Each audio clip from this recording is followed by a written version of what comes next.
नमस्कार किसान भाइयों, राम राम। यूट्यूब चैनल किसान पाठशाला में सभी किसान भाइयों का स्वागत। किसान भाइयों, पहले वाली वीडियो में हमने बीटी कॉटन फसल के अंतर्गत क्या क्या तैयारियां करनी है उसके बारे में चर्चा की थी। आज बीटी कॉटन फसल के अंतर्गत खाद और उर्वरकों की बात करेंगे।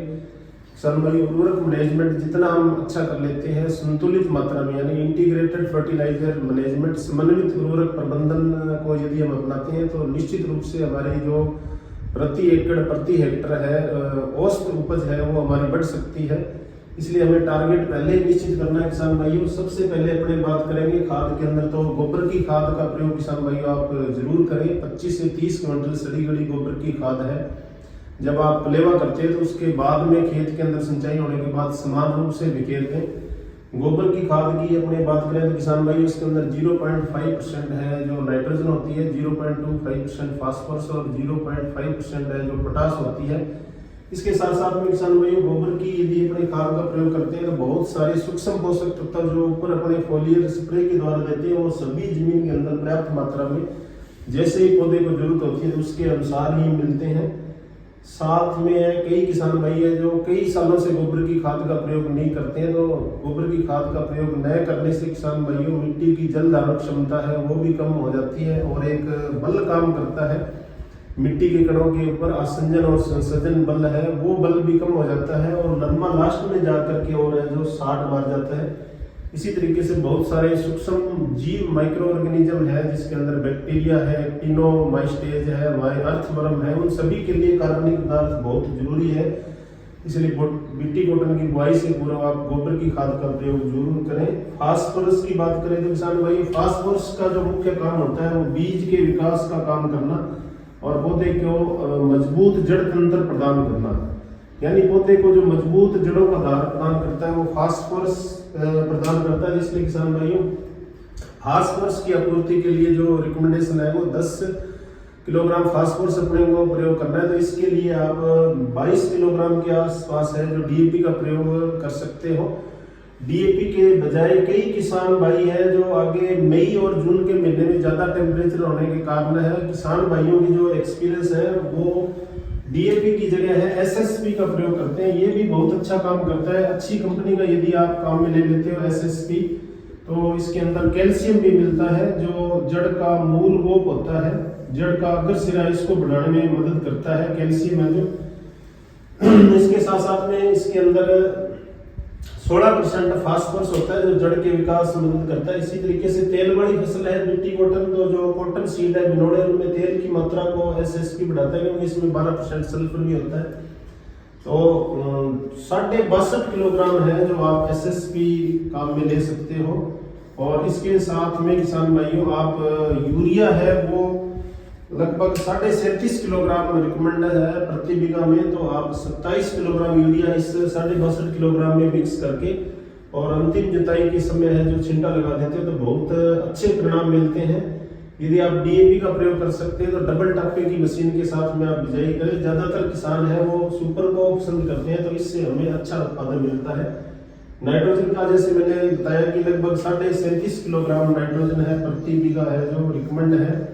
इसको हम 3 भागों में बांट लेंगे। 17 किलोग्राम है जो हम बुआई के समय ही काम में लेंगे बिजाई से पूर्व। 17 किलोग्राम जब हम इसमें थिनिंग करते हैं यानी विरलीकरण करते हैं उस समय। 17 किलोग्राम जब फाल बुग्गी या फाल बुग्गी स्टार्ट हो जाए उस समय हमें प्रयोग करना है। पोटास का हमें किसान भाइयों जरूर प्रयोग करना है।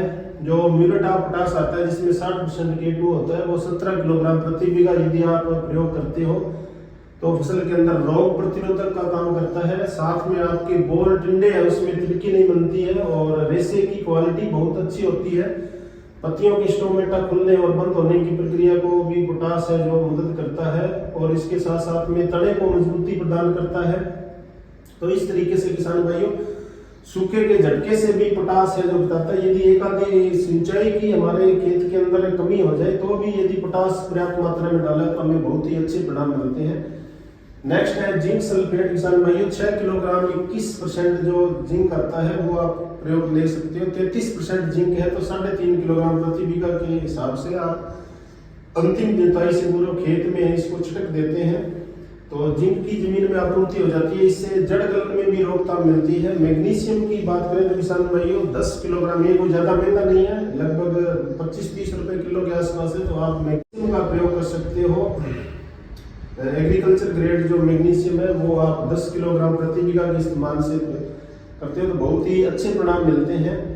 यदि जिंक सल्फेट आप किसी कारण नहीं प्रयोग करना चाहते तो किसान भाइयों सूक्ष्म पोषक तत्व आते हैं, वो आप जिसमें 5% जिंक अन्य सूक्ष्म पोषक तत्व पाए जाते हैं, वो 5 किलोग्राम प्रति बीघा यदि बुआई से पूरा इस्तेमाल करते हैं तो जो हमारी ICAR की रिकमेंडेशन है उसमें सूक्ष्म पोषक तत्वों को भी बताया गया, उसमें प्रयोग आप कर सकते हो। सबसे जो महत्वपूर्ण बात है किसान भाइयों वो है माइक्रोराइजा, यानी वेम का आप जरूर प्रयोग करें, वेस्कुलर अर्बस्कुलर माइक्रोराइजा। माइक्रोराइजा क्या काम करता है किसान भाइयों, जो जमीन के अंदर अघुलनशील फास्फोरस पड़ा रहता है, यानी किसी भी खेत के अंदर यदि हम 100 किलोग्राम के आसपास फास्फोरस देते हैं तो ये मान के चलते हैं अपने 25% ही प्लांट के 25% पौधे के काम में आता है, 73% है जो अघुलनशील अवस्था में फास्फोरस चला जाता है, क्योंकि जड़ें जब इसके दानों के पास में होती है तभी फास्फोरस घुलता है, तो जो अघुलनशील फास्फोरस है उसको घोलने का काम माइक्रोराइजा प्रयोग करते हैं। तो अच्छी कंपनी का आप माइक्रोराइजा है वो 5 किलोग्राम प्रति बीघा बुआई के समय ही इस्तेमाल करते हो, बुआई से पूर्व इस्तेमाल करते हो, तो इससे जड़ तंत्र है का विकास अच्छा होगा, क्योंकि जो बिट्टी कॉटन है उसमें है जो फाइबर रूट सिस्टम पाया जाता है, जकड़ा जड़ें इसकी ऊपरी होती है तो जड़ के विकास में अच्छा मदद करेगा। यदि माइक्रोराइजा का प्रयोग करते हो तो पहला पानी आपको है जो लेट लगाना पड़ेगा, फसल को सूखे के झटके से ये बचाता है। जड़ का जितना पहला पानी हम लेट लगाएंगे किसान भाइयों उतना ही हमें बहुत ही अच्छा फायदा होगा। तो इस तरीके से बुआई का सही समय है किसान भाइयों, इस समय आप फर्टिलाइजर मैनेजमेंट अच्छा करें, और 20 अप्रैल के बाद में यदि बुआई करते हैं तो इस जो कीट है गुलाबी सुंडी का डंठ है इसमें सुसाइडल इमरजेंसी पाया जाता है, अपने आप ही जो कीट खत्म होता है। फाल बूटी जितनी लेट स्टार्ट होगी कीट का प्रकोप उतना कम होगा। प्लांट पॉपुलेशन लाइन से लाइन की दूरी आप सही रखोगे तो बहुत ही अच्छा उत्पादन मिलेगा किसान भाइयों। उत्तर भारत की ये कैश क्रॉप है, बीटी कॉटन की बात करें तो ये मुख्य इसमें देखभाल की या सावधानियां थी जो हमें रखनी है। खाद और उर्वरक मैनेजमेंट जितना हम अच्छा करेंगे उतना ही हमारा प्रति एकड़ है जो औसत उपज है जो बढ़ेगा, और प्लांट पॉपुलेशन की संख्या कम होगी, पौधों की संख्या जितनी कम होगी उतना ही हमारा जो खाद और उर्वरक हम खेत के अंदर दे रहे हैं वो हमारा यूटिलाइज होगा, पौधे के काम में आएगा। वीडियो आपको कैसा लगा किसान भाई, ज़्यादा से ज़्यादा लाइक करें, शेयर करें, दूसरे किसानों तक पहुंचाएं। आप चैनल पर नए हो तो चैनल को सब्सक्राइब करें। हमारा जो उद्देश्य होता है किसान भाइयों, किसान के पास में सही एक वैज्ञानिक तकनीक पहुंचे जिसको अपना करके किसान की उपज अच्छी हो और उसका कॉस्ट ऑफ कल्टीवेशन यानी प्रति हेक्टर है उसका जो खर्च है वो कम से कम हो। नमस्कार जी, जय जवान जय किसान जय भारत।